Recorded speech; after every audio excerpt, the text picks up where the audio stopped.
엑셀 2013 버전을 실행해 본 모습입니다. 이전 버전까지는 프로그램을 실행하면 아무것도 없는 빈 작업 화면이 새 프레젠테이션이란 이름으로 열렸습니다. 그렇기 때문에 이전에 작업하던 파일을 다시 열기 위해서는 파일 탭에서 그 새로운 파일을 다시 열어야 되는 번거로움이 있었는데요. 이번 2013 버전에서부터는 처음 프로그램을 실행했을 때 새 프레젠테이션 아니면 최근에 사용한 파일 아니면 여러분이 따로 경로를 지정을 해서 그 프로그램을 열거나 아니면 이 MS 오피스에서 제공하고 있는 수많은 서식들 중에서 여러분이 작업하고 싶은 내용을 선택을 해서 그 선택한 해당 사항이 작업 영역으로 열리게 됩니다. 일단은 새 프레젠테이션 부분을 클릭해 보겠습니다. 이전 버전에 비해 이 프로그램을 구성하고 있는 여러 가지 아이콘들이 보다 단순화되고 알기 쉬운 형태로 바뀌어져 있는데요. 그것보다 더욱더 눈에 띄는 변화라면 이 슬라이드 작업창이 4:3 비율이 아니라 와이드 형태로 바뀌었다는 겁니다.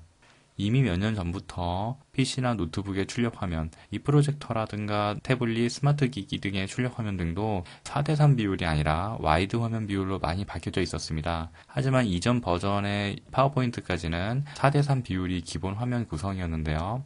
이번 엑셀 2013 버전부터는 이러한 와이드 화면 비율이 기본 화면 비율로 탑재가 되어 있습니다.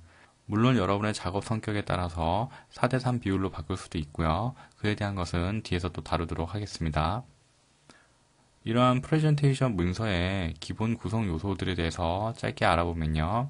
먼저 프로그램 중앙 상단에는 현재 작업 중인 문서의 제목이 표기되는 공간이 있습니다. 이곳에 있는 프레젠테이션 1은 이 새로 열려진 새 프레젠테이션 문서가 아직 저장이 되어 있지 않기 때문에 임시로 부여되는 이름이다 라고 생각을 하시면 되고요.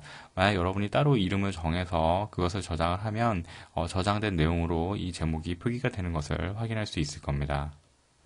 이 화면 우측에는 현재 열려진 문서의 크기를 작게 하거나 풀 화면으로 커지게 하거나 아니면 이 프로그램 자체를 종료하는 창 조절 버튼이 있습니다.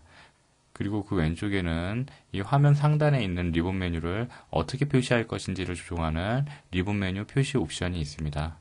그 왼쪽에 있는 물음표 아이콘은 클릭을 했을 때 온라인에 연결된 마이크로소프트 파워포인트 도움말을 얻을 수 있는 그러한 기능이고요.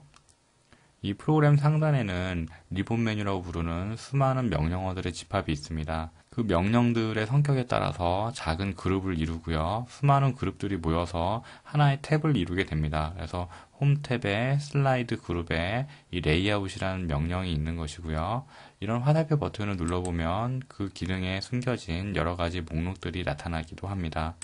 기본적으로 이 파일 탭을 제외한 8가지의 탭들이 나와 있는 게 기본 형태고요.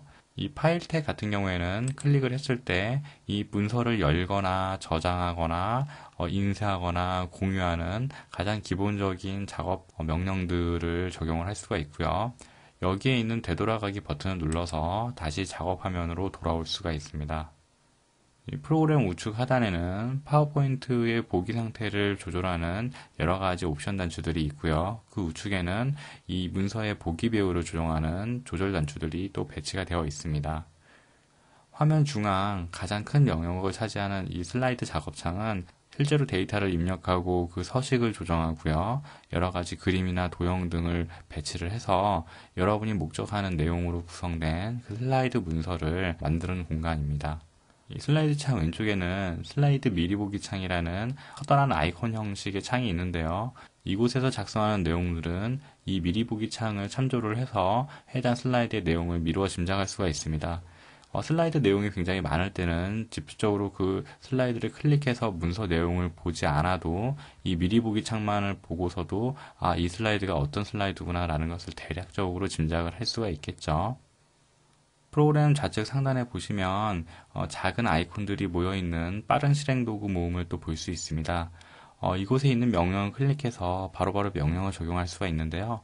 각각의 탭에 숨어져 있거나 아니면 이 리본 메뉴에서 선택할 수 없는 명령 등을 이곳에 배치를 해서 한 번에 모아놓으면 여러분이 굉장히 편하게 그 명령을 바로바로 적용할 수 있는 어떤 그러한 도움을 주는 공간입니다. 화면 우측 상단에는 로그인이라고 하는 계정 입력 공간이 되어 있는데요. 이것을 하지 않더라도 여러분이 일반적인 작업을 하고 PC에 저장하는 그런 과정들은 이전 버전과 동일하게 수행을 할 수가 있는데요. 이번 버전부터 강화가 된 것이 이 클라우드 웹 서비스입니다. 그러한 서비스를 굳이 안 받을 이유는 없으시겠죠. 스카이드라이브 등에 등록해둔 계정이 있다면 그것으로 로그인을 하셔가지고 여러분이 작업하고 있는 파일을 자신의 계정의 웹 저장 공간에 저장을 해두고 다른 PC나 스마트 기기에서 그 파일을 열어서 확인을 하거나 추가 작업을 하거나 아니면 그러한 내용들을 남들에게 공유할 수 있는 어떤 그러한 기능을 할 수 있는 공간이라고 생각을 하시면 되겠습니다. 현재 1번 슬라이드가 선택이 된 상태에서 엔터키를 눌러보면 이렇게 새로운 어떤 빈 슬라이드들을 만들어 나갈 수가 있는데요. 이곳에 삽입 버튼을 눌러서 도형을 하나 만들어 보겠습니다. 바로 드래그를 해서 하나 만들게 되면요. 이 생성된 도형이 선택이 된 상태에서 기존에 있던 탭 이외에 새로운 탭이 하나 선택이 되는 것을 볼 수가 있습니다.